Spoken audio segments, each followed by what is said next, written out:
Hello दोस्तों, मैं अतुल शर्मा स्वागत करता हूं इस वीडियो में। दोस्तों, हम इस वीडियो में समझेंगे एक्सरसाइज 1.2 का 6 क्वेश्चन और हम प्रीवियस वीडियो में समझ चुके हैं 5th क्वेश्चन। तो देखो 6th क्वेश्चन क्या कहता है दोस्तों, एक बार समझते हैं। व्याख्या कीजिए कि एक ये संख्या है और ये संख्या भाज्य संख्या क्यों है। अब हम देखो दोस्तों, ये जानना जरूरी है कि भाज्य संख्या कहते किसे हैं। तो मैं प्रीवियस वीडियो में समझा चुका हूं, एक बार इस वीडियो में भी बता देता हूं कि भाज्य संख्या किसे कहते हैं। तो चलो दोस्तों, सॉल्व करते हैं इस क्वेश्चन को और एकदम स्लोली समझेंगे ये क्या है। एकदम बढ़िया से बढ़िया, एकदम बढ़िया समझ में आएगा आपको कि ये क्वेश्चन कैसे करना है। अब भाज्य संख्या, चलो बच्चों हेडिंग डालो दोस्तों, भाज्य संख्या। एक बार मैं प्रीवियस वीडियो में भी समझा चुका हूँ भाज्य संख्या, एक बार इस वीडियो में, क्योंकि इस क्वेश्चन में भाज्य संख्या आई है। अगर कोई दोस्त प्रीवियस वीडियो नहीं देख पाया तो फिर ये क्वेश्चन उसका समझ में ना आए, इसीलिए मैं एक बार दोबारा से भाज्य संख्या समझा देता हूँ। भाज्य संख्या क्या है? देखो दोस्तों, वे संख्या जो 2 से अधिक संख्याओं से विभाजित हो जाती है। देखो, वे संख्या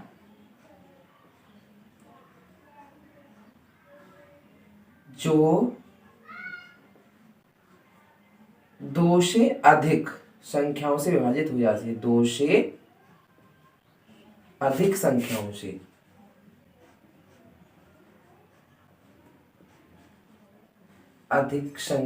विभाजित हो जाती है।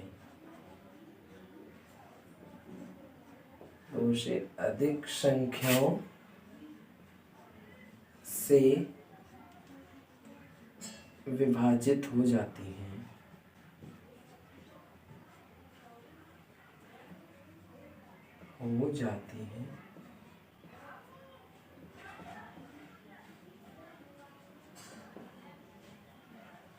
भाज्य संख्या कहलाती है।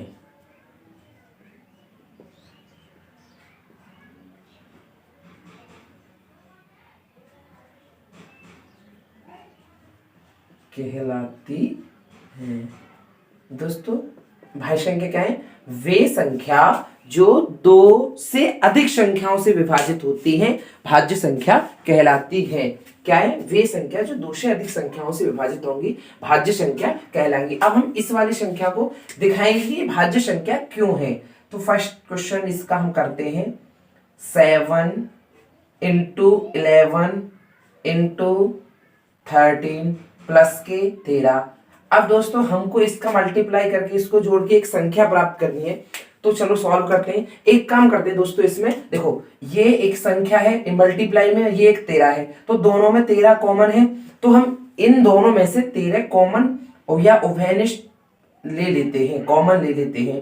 अब देखो दोस्तों, कॉमन लोगे तो यहाँ 7 इंटू 11 और इंटू, देखो 13 का 13 में भाग देंगे 1 टाइम जाएगा, यहाँ 1 और प्लस के 13 में 13 का भाग देंगे 1 टाइम। मैंने आपको बताया है कॉमन लेने का मतलब क्या होता है, भाग लगाना। देखो ये एक पहली संख्या लिख लीजिए, क्या समझाता हूं दोबारा। 7 इंटू 11 इंटू 13 में अगर हम 13 का भाग लगाएंगे तो देखो 13 से ये 1 टाइम जाएगी, तो यही तो संख्या बचेगी। 7 इंटू 11 इंटू 1, वही हमने यहाँ लिखा है 7 इंटू 11 इंटू 1। और जब 13 का 13 में भाग लगाएंगे तो आप भी जानते हो 1 टाइम जाएगा और ये प्लस में 1 लिख दिया। तो एकदम ऐसे 7 का 11 फिर 13 में इंटू मल्टीप्लाई करते तो संख्या आती तो थी, लेकिन टाइम लगता, इसीलिए हमने क्या किया, सबसे पहले 13 कॉमन ले ली इसमें से।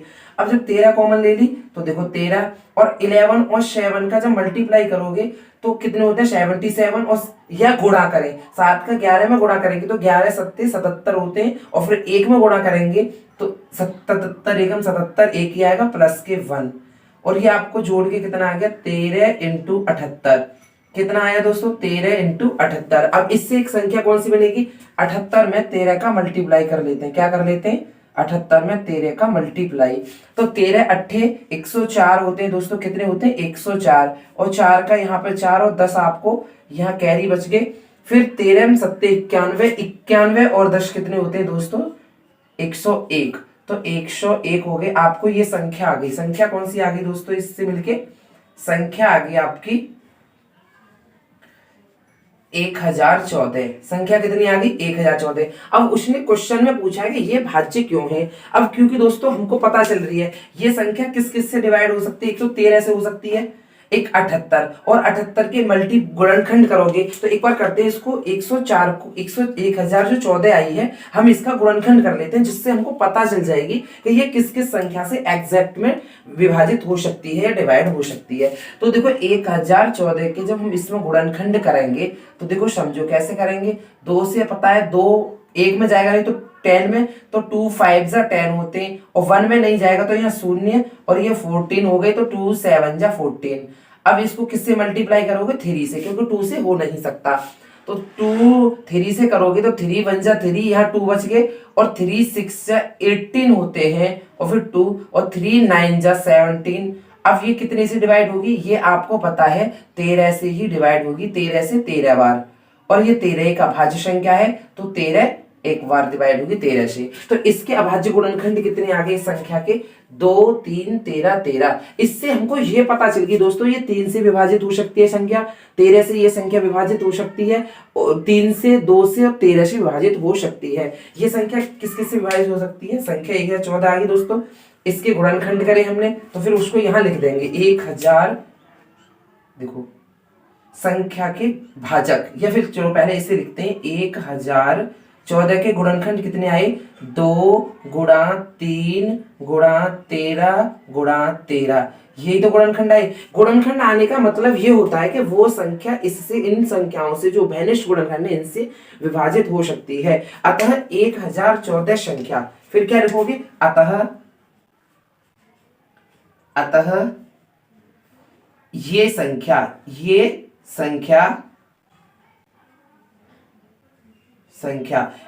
कौन सी 1014। अतः ये संख्या 1014।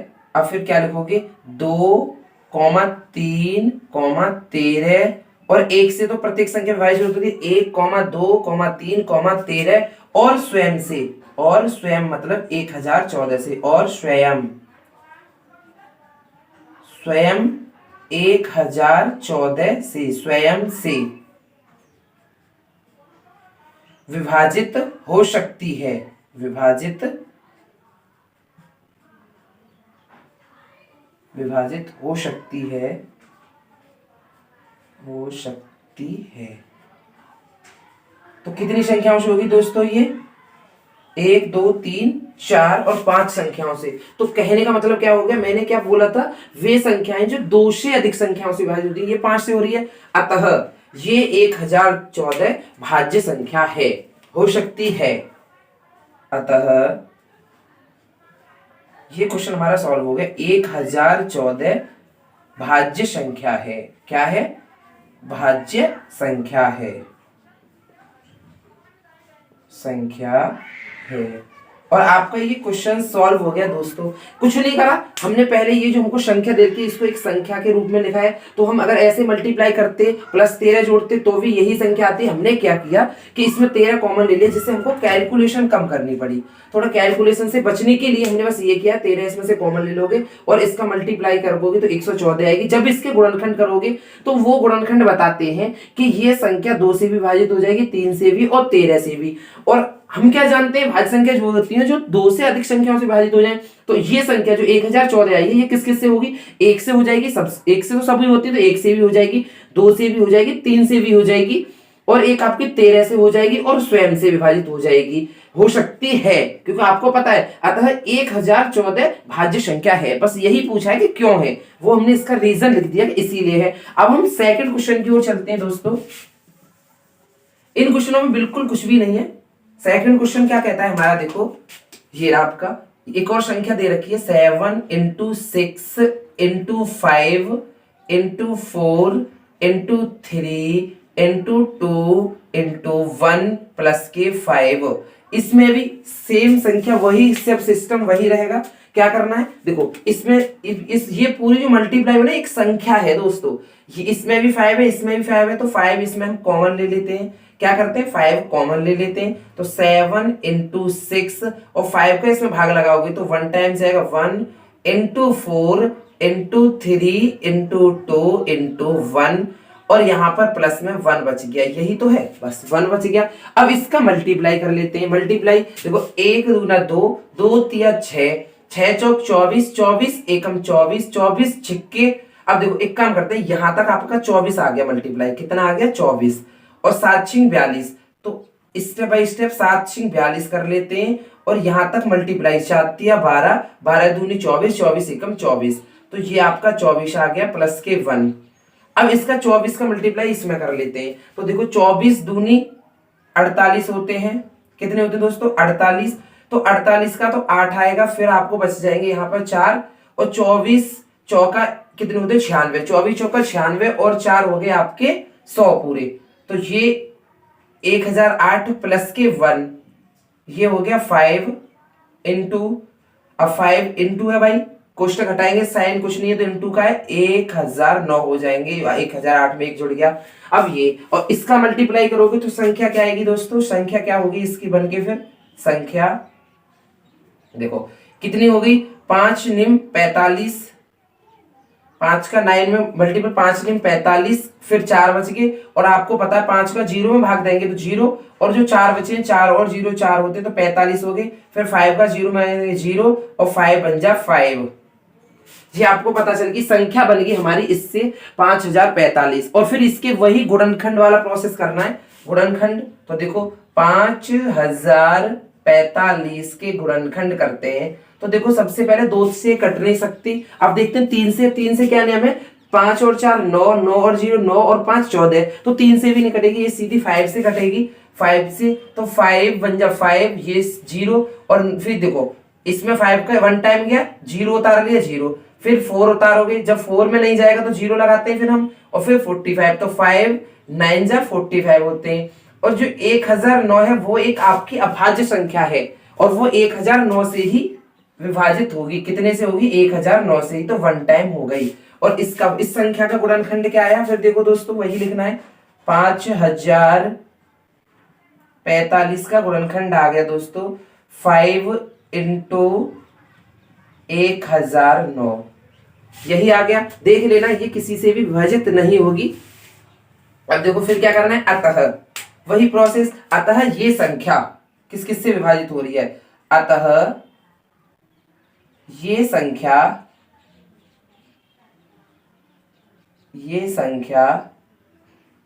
किस किस से विभाजित होगी, 1 से। ये संख्या 1 से तो प्रत्येक होती है तो 100 लिखना ही पड़ेगा, 1 से, और यहां पता चल रही है 5 से क्योंकि गुणनखंड में 5 आया है, और 1009 से तथा स्वयं से, भाई स्वयं भी तो लिखना पड़ेगा, स्वयं से भी तो हो रही है, तथा स्वयं से, और स्वयं कितनी है, ये पूरी टोटल जो संख्या है तुम्हारी 5045, ये कोष्टक में लिख दोगे, स्वयं से विभाजित हो सकती है, क्या है विभाजित हो सकती है,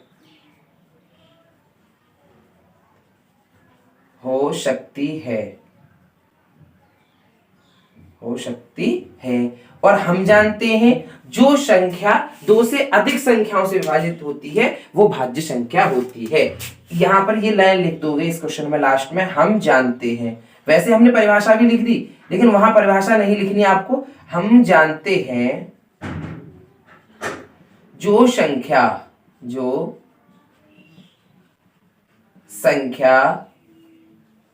2 से अधिक संख्याओं से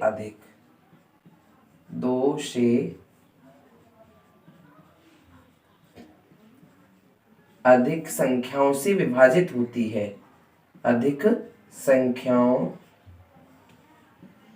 से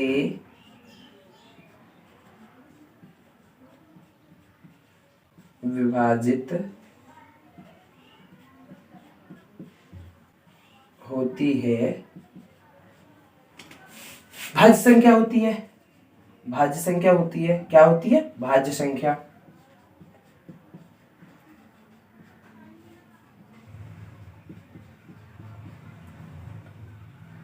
भाज्य संख्या होती है। अतः 5045 एक भाज्य संख्या है। यही तो पूछा है क्यों है, बस वही रीजन दिया है, भाज्य संख्या है, यही रीजन पूछा है। और ये हमारे दोनों क्वेश्चन सॉल्व हो चुके हैं दोस्तों।